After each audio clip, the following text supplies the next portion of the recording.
Hello everybody, and thanks for coming back to my channel. If you notice something new here, it might be the top half of my baby's head.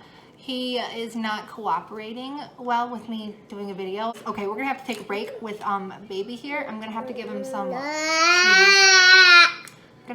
cheese. Everybody likes cheese. Okay, I'm gonna try this again. My name is Riley and I'm a full-time reseller. I resell on Etsy, eBay, Poshmark, Mercari, and Relove. How to start selling vintage, which sounds like a really broad question, but I actually get that question a lot. I started selling vintage a couple of years before I started reselling clothing, believe it or not. And honestly, personally, it was easier for me to sell vintage than it has been to sell clothing. There are a lot of reasons for that. One being clothing's fast fashion, one being how saturated the market is for clothing, and another big one really is pricing. So it is, when you're pricing clothing that has been used, specifically selling it for basically the brand and not so much the style, you really have to go off of a general guideline called comps. I'm sure you're familiar with comps, just price comparisons to what other people have theirs listed at and what they're sold for. And you really don't have that much leeway with going outside of the guidelines. Whereas with reselling vintage, there's a lot more leeway. It's a lot more, I guess I should say it's less by the book. You have a lot more freedom. It's not unlikely for somebody to pay $50 for a used vintage bookend just because it's unique and hard to find. Obviously, depending on the age of things, some items are really unique and you can't really put a price on them. So you have a lot of freedom with your pricing. How to start selling vintage?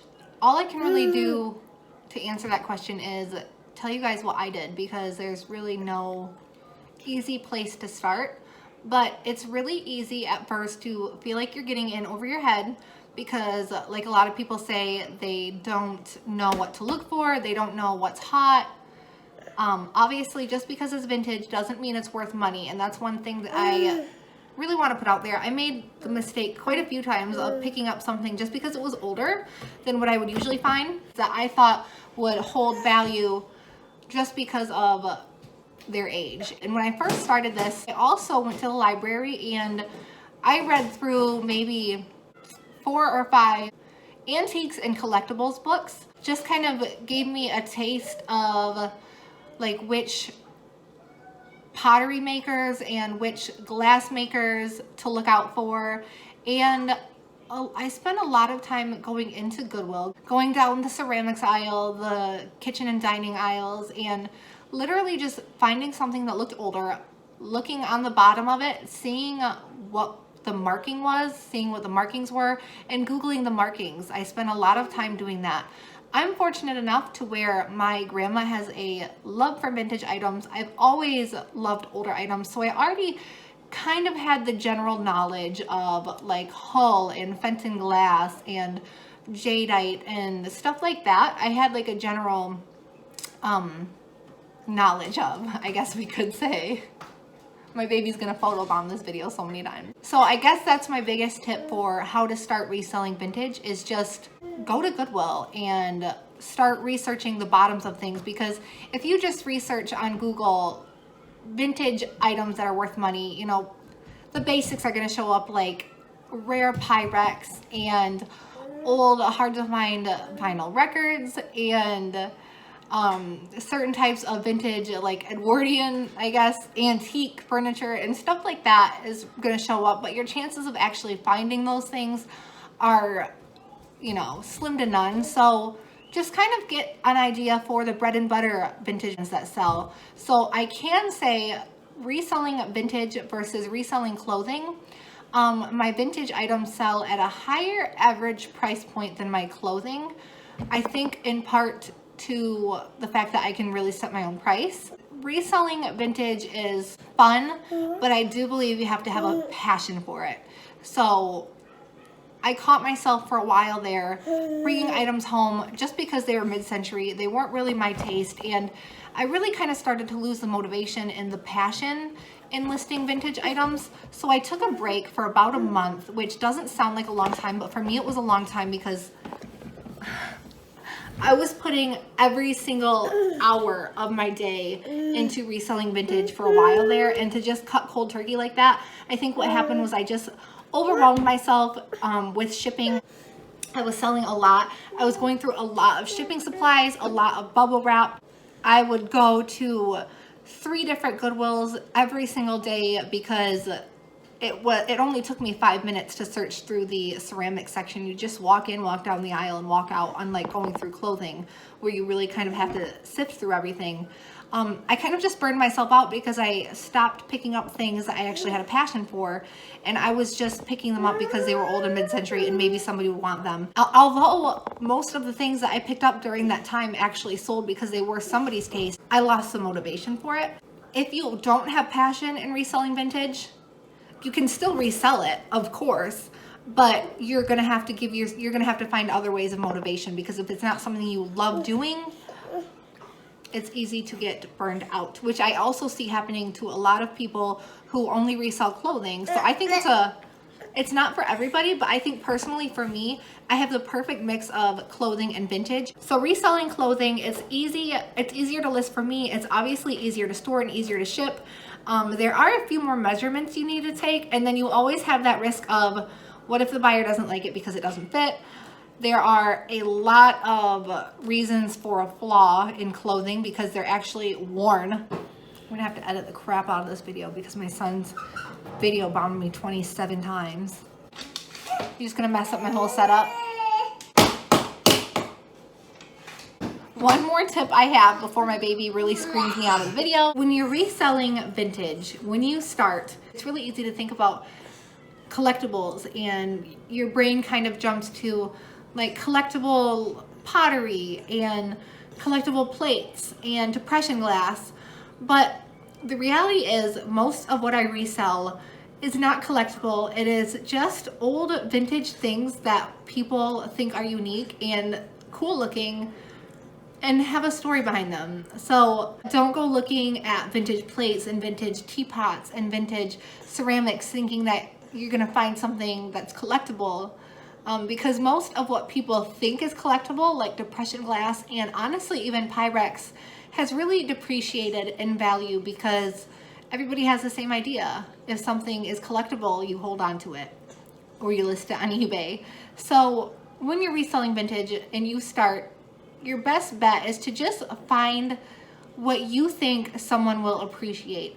So if you look up on Google mid-century modern home decor or kitsch home decor, or there's even something called granny chic. Believe it or not, granny chic is actually a thing.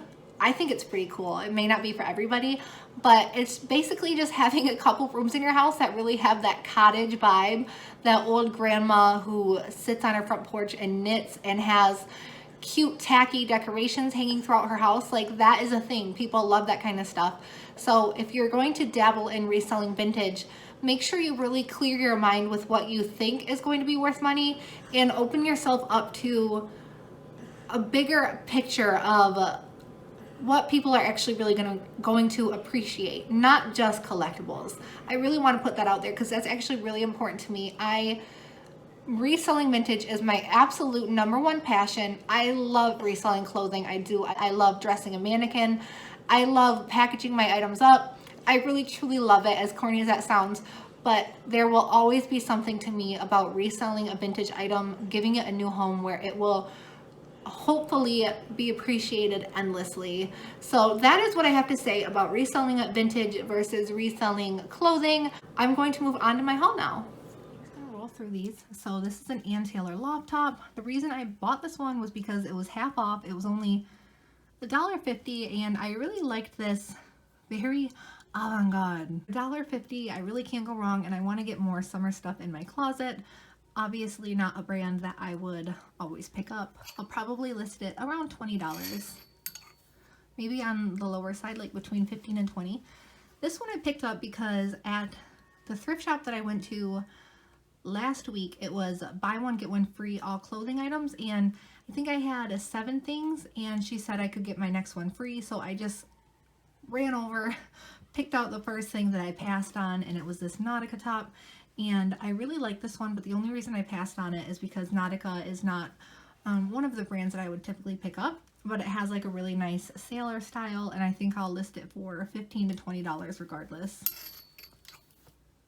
This is a really cool vintage top. So I love my vintage striped blouses, and this one has these long, has a lot of extra fabric at the bottom, so I can actually tie this together in the photo and it'll give it more of like a stylish, trendy look, and I'll probably list it for $25 to $30. This is a Resale top. I picked this one up because for one, Resale is a Stitch Fix brand that I've sold in the past, and for two, I really love this print. I'll probably list this one for $20. So as you guys can see, most of what I picked up was bread and butter. Like, I don't have any huge ticket items. This is a logo by Lori Goldstein, however you say it. I'm not sure. This is a QVC brand, I believe, but it has a huge following, and I've sold all of her pieces that I've listed. I'll probably list this one at $20. It has a nice little drawstring on one side, so I can probably style this pretty cute on my mannequin. This is a little yellow button top, which is an Anthropologie brand. I picked this one up because I have not sold this brand before, and some Anthropologie brands do pretty well, so I'm going to see how this one goes. I'll probably list it for maybe between $20 and $25, but I have to look up the comps more.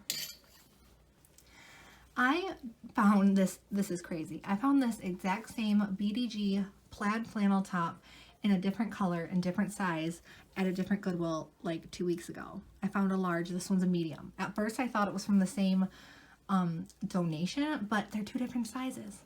But I'll probably list this one for $25. I think that's what I listed the other one for. I want to be fair in the pricing.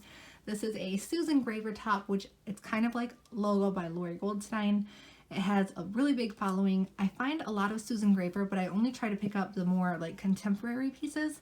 This one's asymmetrical at the bottom. It's kind of maybe a tunic. I'll have to measure it, but I think I'm going to list this one for $25.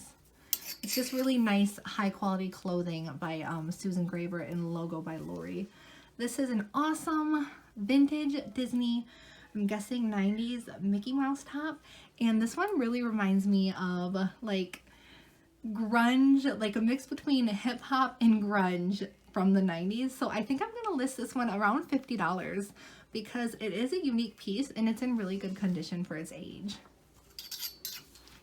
I also found this adorable Bowden dress. I think I will list this one for around $30 and see how it does there. This one is kind of, it's just really picnicky, and I think it will do well around that price. So again, a few of these items I actually got for free because it was buy one get one free.